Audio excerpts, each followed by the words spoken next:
सदिश vector A बराबर दिया गया 3i cap plus 4j cap minus 5k cap का एकांक सदिश ज्ञात कीजिए, है ना।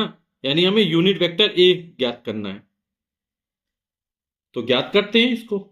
वेक्टर ए का एकांक सदिश बराबर होगा वेक्टर ए अपॉन ए, और ये क्या कहलाएगा, वेक्टर ए का परिमाण।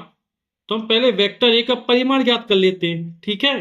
तो जैसे यहां पर वेक्टर ए वाला ए एक्स आई प्लस ए वाई जे ए वाई के, है ना। आई क्या कहलाता है, एक्स अक्ष के अंदिश एकांक वेक्टर है। जे क्या है, वाई अक्ष के अंदिश एकांक वेक्टर है। और के कैप क्या है, जेड अक्ष के अंदिश एकांक वेक्टर है। तो ए एक्स की वैल्यू कितनी हो जाएगी, ये हो जाएगा 3, है ना। ए वाई की वैल्यू कितनी हो जाएगी, ये हो जाएगी 4।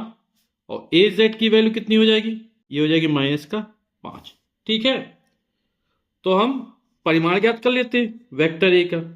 तो ए बराबर हो जाएगा अंडर रूट, सूत्र होता है स्क्वायर रूट ए एक्स स्क्वायर प्लस ए वाई स्क्वायर प्लस ए जेड स्क्वायर। मान रख देते हैं, ए एक्स का मान 3 है तो 3 का वर्ग हो जाएगा, ए वाई का मान 4 है तो 4 का वर्ग हो जाएगा, ए जेड का मान -5 है तो -5 का वर्ग हो जाएगा। 3 का वर्ग 3 गुणा 3, 3 3 9 प्लस 4 का वर्ग 4 चौक 16 हो जाएगा, प्लस माइनस किसी भी संख्या का वर्ग हमेशा धनात्मक होता है, तो -5 गुणा -5 तो 5 25 हो जाएगा। तो जोड़ देते हैं तो कितना आ जाएगा, 9 में 16, 16 9 25, 25 50, तो स्क्वायर रूट 50 वर्गमूल 50 हो जाएगा, ठीक। तो हमें वेक्टर ए का एकांक सदिश ज्ञात करना है। तो बराबर क्या हो जाएगा, वेक्टर ए अपॉन ए का परिमाण, ठीक।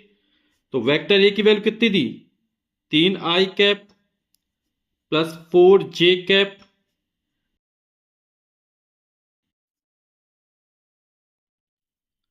अपॉन, और ए का परिमाण कितना निकाला, वेक्टर ए का परिमाण √50 है। तो ये हमारा उत्तर हो जाएगा।